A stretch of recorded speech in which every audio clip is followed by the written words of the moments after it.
Hello everyone. So today I'm going to be teaching a little bit about Turkish alphabet. I would like to start a new series on Turkish language. Turkish language is quite complicated, so I think I would like to do kind of like companion videos to be able to understand the logic behind Turkish language. So in our videos, I will not really teach a textbook approach. What I would like to do is more to teach the logic on how to understand the grammar points of Turkish and how to decipher important points about understanding the language. The reason I like to do this is because Turkish is kind of like constructing a huge set of information. So it's a very constructed language. And once you can understand the logic behind the constructions, then it's quite easy to reconstruct or deconstruct the sentences. I will assume that you do not know anything about this language, so I'm going to start from the very beginning, Turkish alphabet. And here you can see my email address, and you can send me emails asking any question you like about Turkish language. And this is the book I recommend you to find. It's called Yeni Hitit 1. And it's a very good book. It's a well-written book for foreigners and contains lots of vocabulary, lots of grammar points.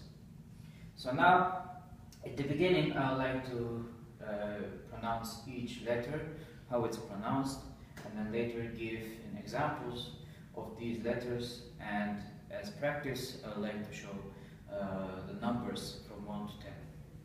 So here I go. A, B, C, Ç, D, E, F, G, yumuşak G, H, I, J, K, L, M, N, O, Ö, P, R, S, Ş, T, U, Ü, V, Y, ve Z. So, you probably heard me say something slightly weird with this letter, yumuşak G. The reason we say this, yumuşak G actually means soft G in Turkish, and the reason we pronounce it like this in the alphabet is because this letter doesn't have a sound. It has a different function in the language. So we do not have a pronunciation. Just call it yumuşak G or soft G. So I will read the letters one more time. A, B, C, Ç, D, E, F, G, yumuşak G, H, I, J, K, L, M, N, O, Ö, P, R, S, Ş, T, U, Ü, V, Y, Z. Okay, so I read the letters one more time, and now I would like to do a bit practice, especially including this letter. So, one word we have is ağaç, and this means tree. The purpose of yumuşak G is kind of to fuse these two vowels together.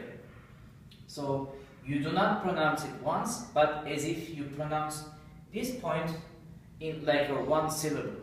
Ağaç. Like this. Ağaç. Yumuşak G has this function. Let's try a slightly more elaborate example.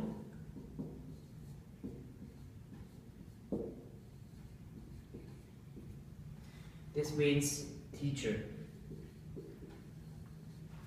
And the pronunciation is öğretmen. Öğretmen. So it's like double vowel instead of one vowel. So that's the function of yumuşak G. And now let's try a couple more examples with these letters, especially the not so common letters in English. For example, one word ladies that will like is çiçek, means flower. Let's try reading it. Çiçek. Çiçek. So this letter is like C, but in Turkish, C is pronounced J, and this letter is pronounced Ç, same like in chicken or kitchen. The C is pronounced J, and it's similar like in English jam, to say jam. I had a nice fruit jam. We also have a G, and G is kind of like a long letter. This is analogous to the English letter G, like in giant. And the G letter in Turkish is pronounced G, always G, never changes.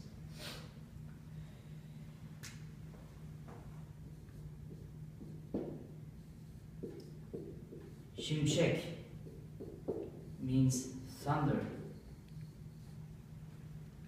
Şimşek.